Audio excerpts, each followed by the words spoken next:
Okay, we are live and we're going to give about a minute for the attendees to come online and we'll get started.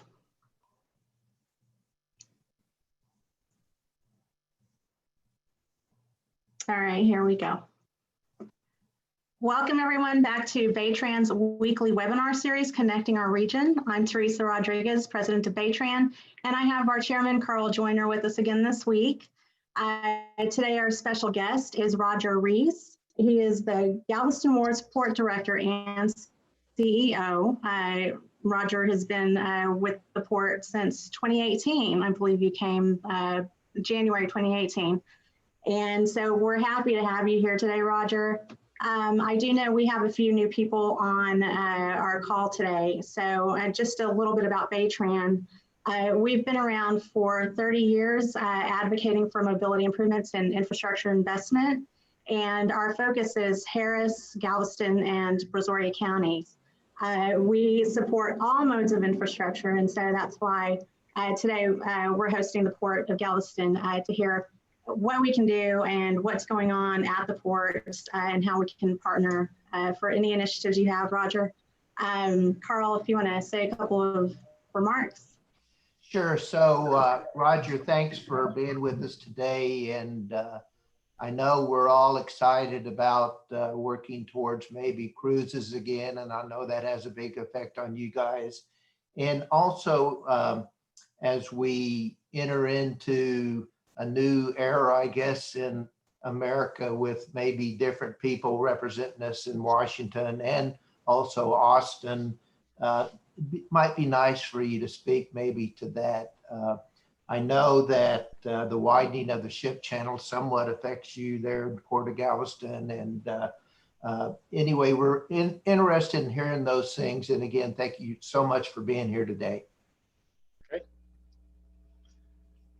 All right, and Rodger's got a presentation. I think it's going to take us just a second to get that up and running.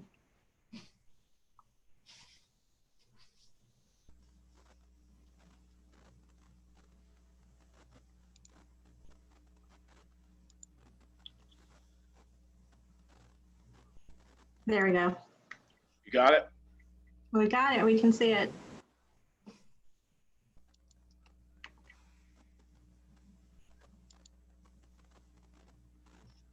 There we go. Perfect. Good afternoon. As she said, as Teresa said, my name's Rodger Rees. Since I've been with the port since January of 2018, it's been a good 2.5 years up until March of 2020, as you all know. I think we've had some really 2 record years here since I started in 18. We've really increased our net profits way beyond what we've ever had here before. We've implemented a 20-year strategic master plan, which was over a year-long endeavor, but well worth a while as it really kind of set the stage and gave us a roadmap for where we're heading. Another milestone that we did, and probably one that has gotten most of the media attention, is the $100 million contract that we have signed with Royal Caribbean. I'll get into that a little bit more here in a second, but where we are on all that, make sure. Just a couple of major, highlights of the port here.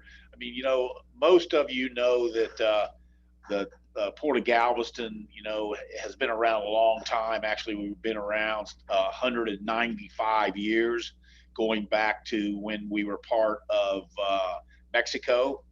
I think a couple of the things that really makes us attractive is, we're so close to the open seas. We're only 45 minutes to the buoys out there. We've got 850 total acres on the mainland, or on the island here, as well as on Pelican Island. Our channel depth is about 45 feet deep. We're about 1,400 feet wide.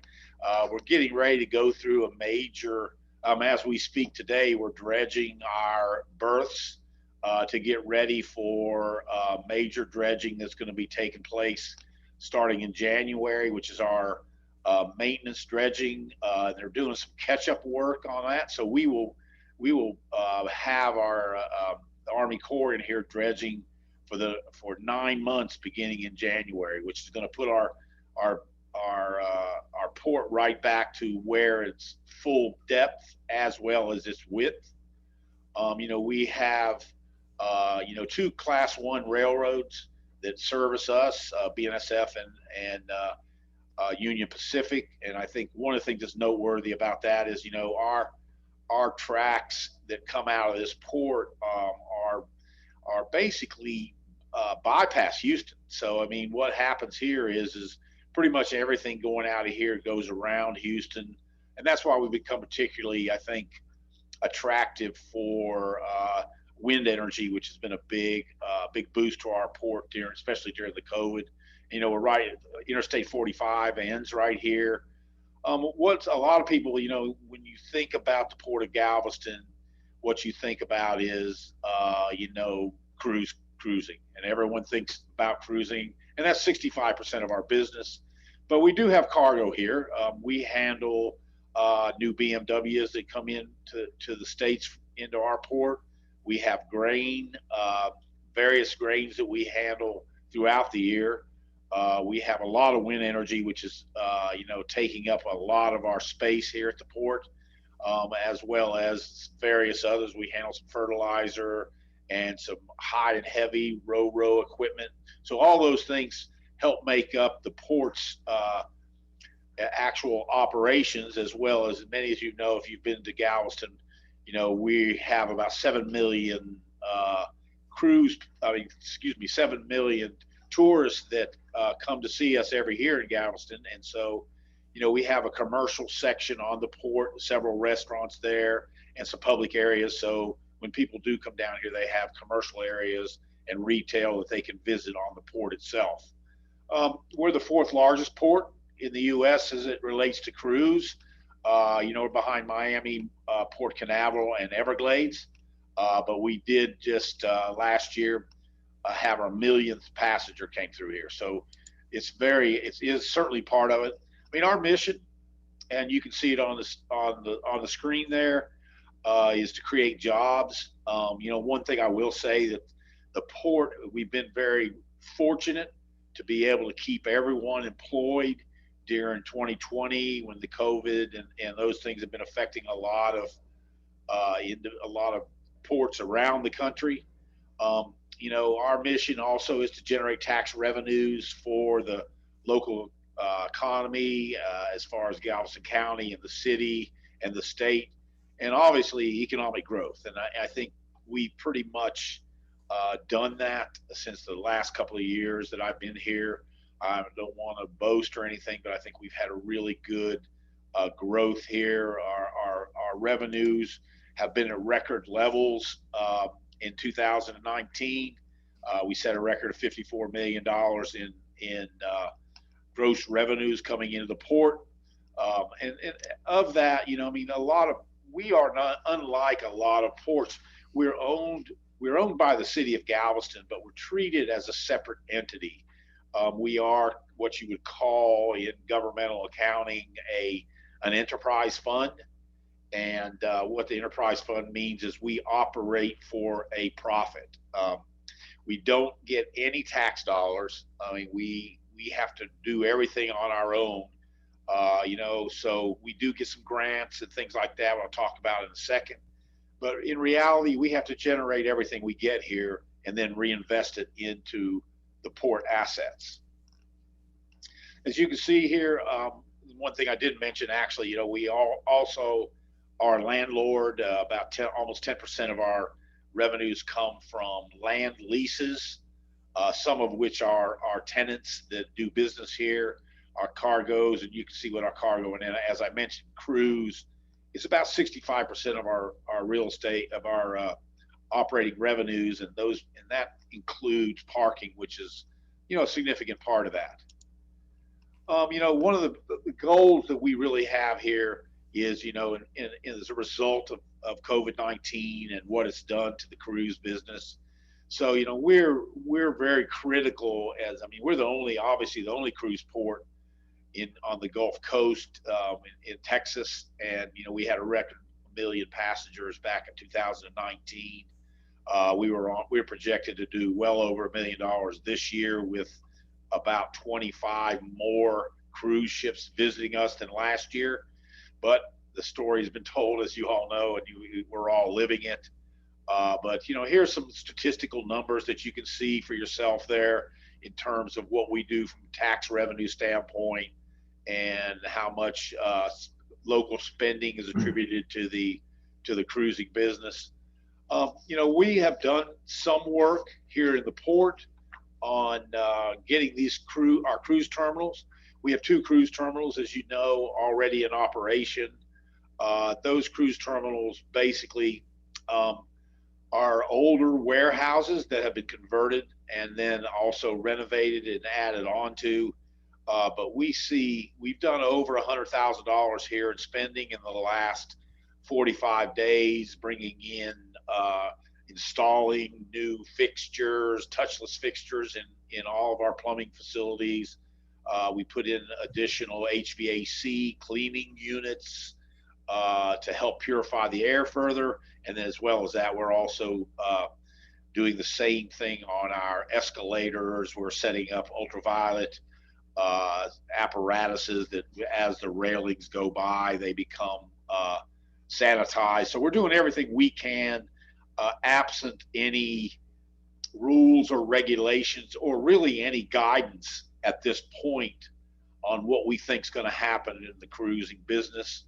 And we really, as I mentioned, I think what we'll probably end up doing, and as I was talking to Carl right before the call started, what we see happening and what the industry is working towards right now is a phased resumption of cruising, where this will more than likely happen in Florida at this stage, where they'll bring in ships. One of the problems what they'll have is the crews. The crews are from all around the country, so I think all around the world, excuse me. And I think that there's going to be some issues getting back. There's going to be some time. I've heard 45 to 2 months just to get the crews back on these ships. But then once that happens, what they're going to start doing is they'll start bringing ships into the dock. They'll go through protocols on the docks just to see how loading and unloading might work. And I think that my understanding from the cruise lines and those conversations is that they will start doing test cruises where they'll go out and they'll take the ship out with a limited number of people on it, see how it works and what kind of protocols will be in place once that cruising starts. And then they'll take my understanding is they'll take some employees out, as well as crews, and they'll take the ships to some of their own private islands just to see how everything's going to flow once the passengers are back. And we're hearing all kinds of numbers of starting out at 40% capacity, booking every other cabin, and certainly social distancing and masking is part of everything, as it kind of appears. It looks like it'll be part of our everyday life here for a while anyway. So that's how we see the cruise system, the cruise business starting back up. We just recently had a little small rally out here, I think a couple of weeks ago. So we're ready to go. I think that the port's ready, the CBP, the Coast Guard, all of our shore staff and our police, and everything's ready to go. So we're just waiting, anxiously to find out what protocols might be happening. We understand things such as, certainly testing, getting on, testing, getting off is something there, and we'll have to set aside places for, if there's screening needs to go on. So there's a lot of moving parts. I know that everybody's ready to go back. The cruise lines are ready. The issue is going to be you know, when. And so, you know, I think the reality of it is everybody's ready, but nobody wants to start this business up and have it stopped again, because that would be devastating. There's over $1 billion a month being spent right now by the cruise lines just to stay open, and because you know these ships, you just can't turn them off. I mean, so all these ships that we don't see right now here in Texas are out there somewhere in the world with running all their facilities, moving around because they can't not run those facilities. So, you know, as I mentioned earlier, you know, cargo, people don't think of Galveston as a cargo port. Well, but, you know, I just want to show you, here's a few of the things that we do. I mean, we're by no means in the petroleum business, although a couple of our tenants handle storage facilities and bring in some imports and those kind of things. But, you know, mostly we have produce in here is a big business for us. As I mentioned, the turbines and the wind energies, which you see on the screens. We're one of the few ports now in the country that can handle the largest the largest blades that are out there. They're huge, and there's you can see the rail cars are specially made for this, and we just happen to have the clearances here under bridges and overpasses and things like that that allows us to move that kind of business through here. Grain and beans have been been really catching up now that the most of the China embargo is over. So we're moving a lot of grain and things out, export. And then we do a lot of work in the fertilizer area. One of the things that I mentioned right here too is that lay ships, and this is something that's become a great business for us over the last year and a half. And this is where ships are on their way into Houston. They're getting ready to do crew changes or inspections or fueling or repositioning of cargo. So what's happening is we're utilizing all of our assets, including the cruise terminals, to allow ships to come in to the port, do this kind of work on their ships. Last year we had 377 lay ships that came in 2019. We already have 372 ships already through the end of September. So this is good business. It's been keeping up with the jobs and giving people work, as well as, you know, continuing to generate revenues for the port. As I mentioned earlier, one of the things that we did do was the 20-year strategic master plan. You can see the artist rendering of our port, what we would hope for this port to look like over the next 20 years. What you see, I don't have the front picture as you saw at the beginning, but the entire west end right now has 3 slips in it. Our plans are to fill those slips, actually bring rail to the waterfront for direct ship to rail unloading and movement of cargo. We anticipate in the middle part of our mid part of our terminals of our port, some additional parking facilities as that becomes closer to the downtown, as it becomes close to downtown. And then the cruise on the west end, you can see all the way at the west end, that's Pier 10.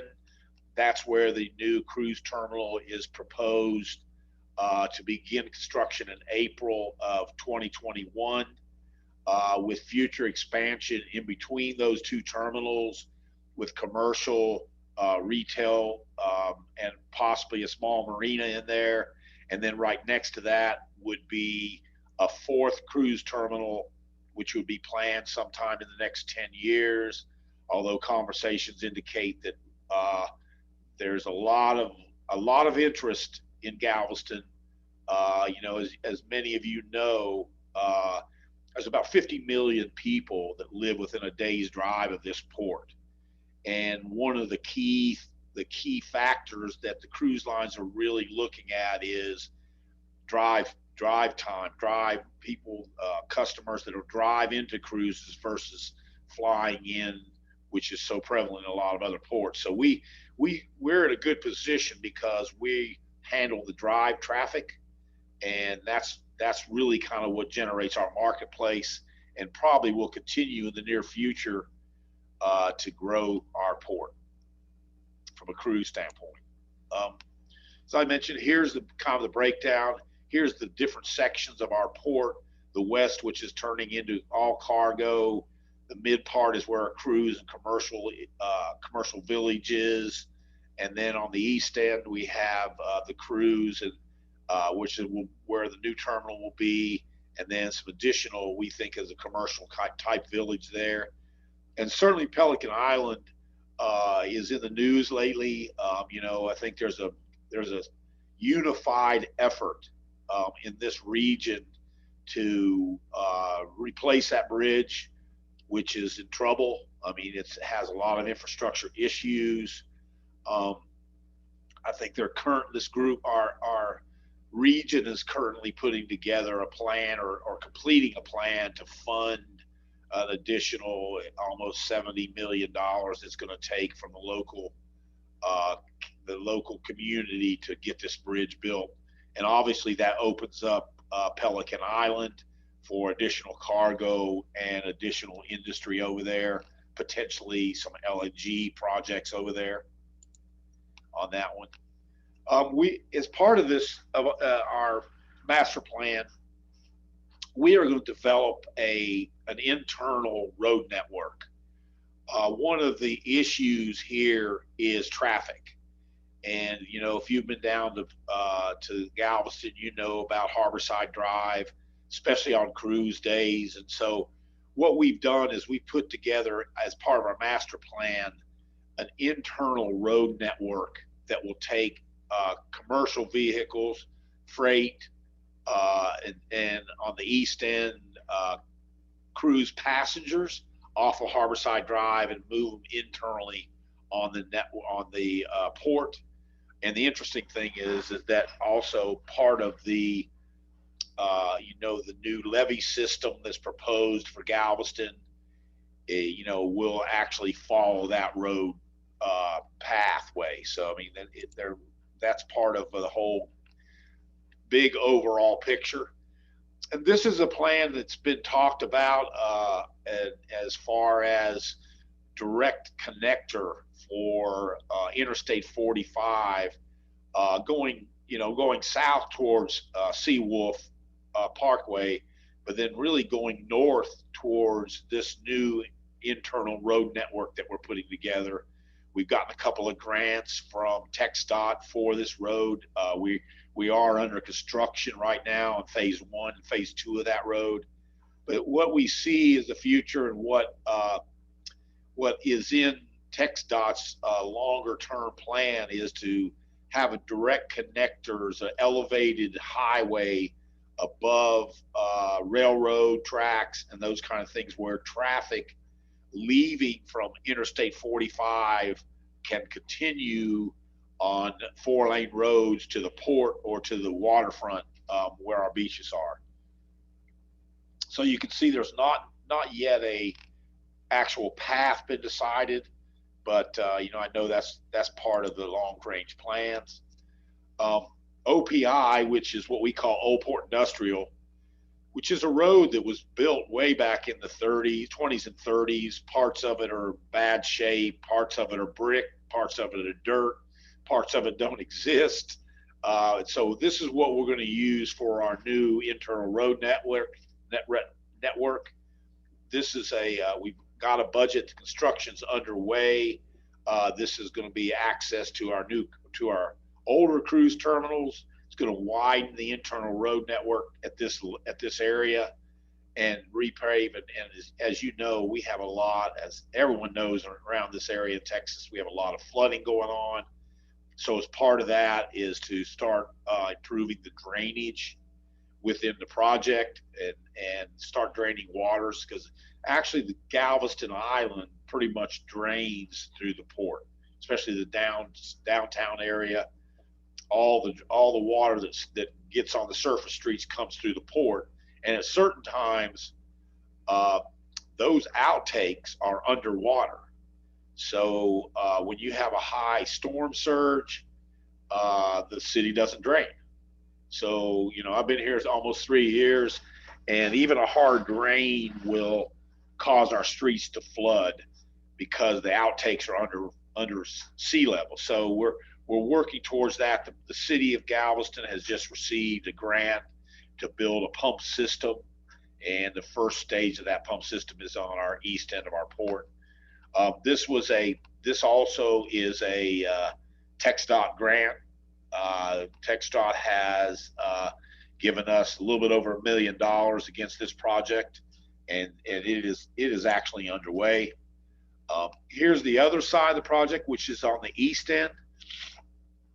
This is what we call the Rider 48 portion, and this is a $5 million improvement, and this is going to add 2 new entrance ways into the new cruise terminal. It's going to, as you can see, follow the blue line across through there. It's going to increase that road to 4-lane traffic, and it will bring in traffic off of Harborside Drive to create better ingress into our terminals. This is also a part of a TxDOT grant. TxDOT has given us $3.7 million against this $5 million project cost.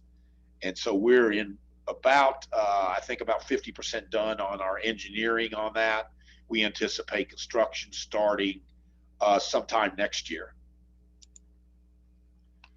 As you can see here, this is part of the same project here, where you can see the artist rendering, which is the final design of the new cruise terminal to go on Pier 10. Kind of gives you an idea. Right behind that is the Oasis class ship, the Allure of the Seas, scheduled to come in here in the fall of 2022. So with construction beginning in April of 21, so we'll have about a year and a half to complete construction of this $100 million terminal. And also, as you can see in the gray areas, this is everything east of that, basically of the gray area coming off of Harborside Drive. It will be entrances. That will all be parking relating to that terminal. And then, as I mentioned, this is the east end of that last project I showed you. So it's currently scheduled to be complete in August 22, and October of 22 is when we're expecting a cruise line. So we're going to have a tight squeeze there, but we're all excited about this. I think this is going to be a game changer for the city of Galveston, having this structure and moving, on a day when an Oasis class ship is there, we'll be moving somewhere around 13,000 passengers in and out of that terminal. And with this new COVID protocols, it looks like, that's another protocol that they're working on, is staggered embarkation, debarkation, where you will not be allowed in the terminal unless you have a time certain on your ticket. So what it's going to do is it's going to make the turnaround time for ships a little bit longer. But I think in the end, ultimately, everybody's going to be happy. Just in summary, we are what we consider to make an economic engine for this whole area. We create jobs. We generate sales tax. We generate motel taxes, a lot of local spending. But, keeping in mind, we have to live off of our own revenues. So we don't have any tax dollars. As I mentioned here, we receive no city, state, or federal property taxes or any kind of taxes related to that. We do live off of our own operations as well as grants. And then, as part of our charter, we're part of the city charter. As I mentioned earlier, we're considered a utility of the city. We operate autonomously. We have our own board. And then any revenues that we generate, which, prior to 2018 was not a whole lot. And so, we're starting now to build reserves so that we can invest in our infrastructure and do the projects that we've talked about, as you've seen here, just a tip of the iceberg on our master plan. So we're really excited about what's happening. Obviously a big key for us is going to be to bring back cruises. We were really going very well this year. This year would have been a record year for the first 3 months. And so that's really helped us also maintain our operations during that same time period. So I appreciate it. If there's any questions, anything I can help, please let me know. Teresa? All right. Let me see. I think we have time for one question. We'll see if anybody in the audience has a question first.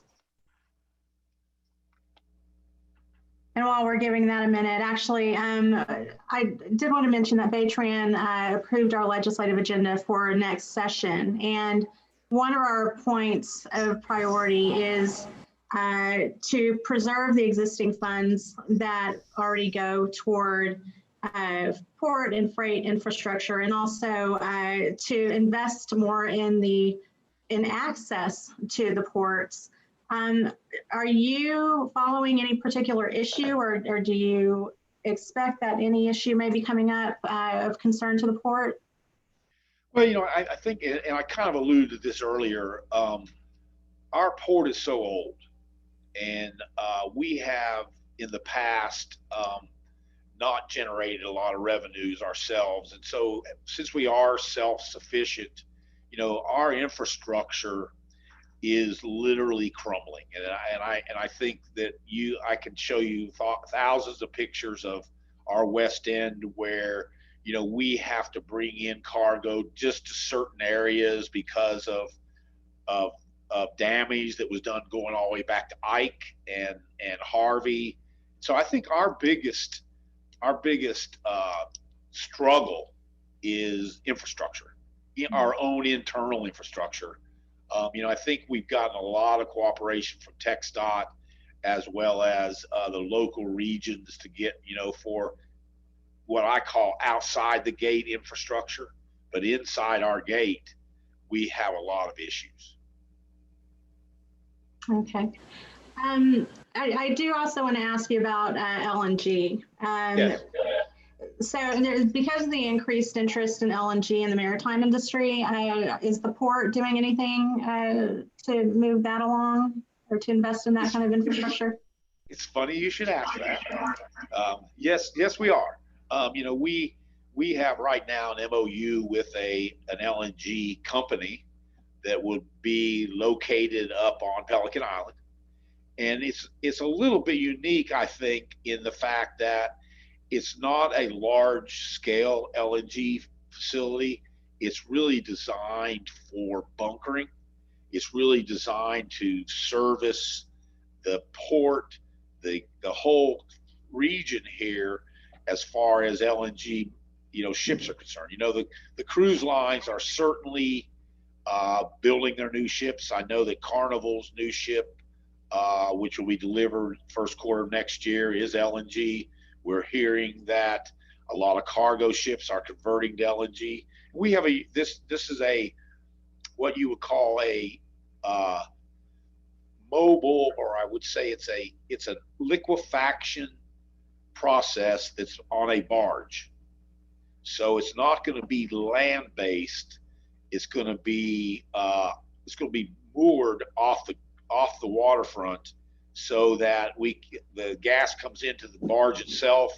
LNG is manufactured there, and then there's another bunkering ship on the other side, which will allow it to fill cruise ships and cargo ships, and not necessarily interested in exporting. Well, there's a lot going on, sounds like, at the port, and we thank you so much, Rodger, for being with us. We hope, when the time is right, when it's a little bit safer, and maybe when some of these projects have evolved a little bit, hopefully we can bring BayTran members for a tour of your facilities at some point. We'd love to do that. We would love to do that. We have people coming down from Merritt today, Friday. So we'd love to show you. And to be honest with you, I'd love to show you how bad a shape we're in. Oh, okay. Well, so that's a challenge. We may be pulling together a tour soon. Thank you so much for your time. Absolutely. Thank you, Rodger. And just want to mention another thanks to our sustaining members, Port Houston, Harris County Transit Services, and our 2020 design sponsor, Binkley and Barfield. We do have a couple more events happening. November 16th, next Monday, we have Santa Fe Mayor Jason Tabor. And then on November 30th, we have Weber Construction presenting an update on Highway 146. And we'll be getting the contractor's perspective on that. So it should be interesting. Carl, do you want to wrap it up? Yeah, so Rodger, that really is exciting what's ready to happen there. And that new cruise terminal is unbelievable and probably going to be one of the best, not only in the United States, but in the world, really, from what I've seen. And yeah, the technology is there. We'd like to really be a part of you guys taking us into the next decade. And it's really impressive what you're doing for Galveston and that area. And yeah, we'd like to see how rundown it is so we can help promote that you get the funds to do something about it, okay? So anyway, thank you for being here today. Thank you. Thank you again. Thanks, everybody. Bye. Bye-bye.